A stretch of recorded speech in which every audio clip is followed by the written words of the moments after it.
Düşmüşəm bacımın əlinə. Axı o niyə razı olmur ki, mən heyvanları evdə saxlayım. Amma deyəsən onu razı sala bilmişəm artıq.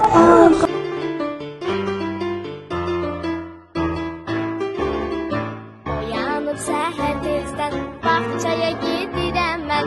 Oyanıb səhər tezdən bağçaya gedirəm mən. Nə yaxşı bağçamız var, bağçaya gəlin dostlar.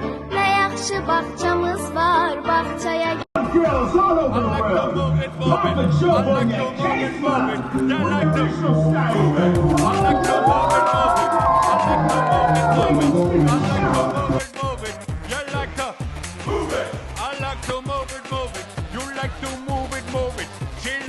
Gəlin dostlar, bağçamız, bağçamız, nə qəşəngdir bağçamız, bağçamız, bağçamız, nə gözəldir bağçamız.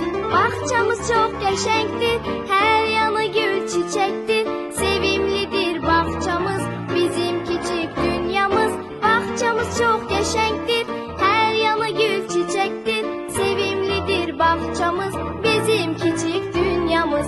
Bağçamız, bağçamız, nə qəşəngdir bağçamız, bağçamız, bağçamız, nə gözəldir bağçamız.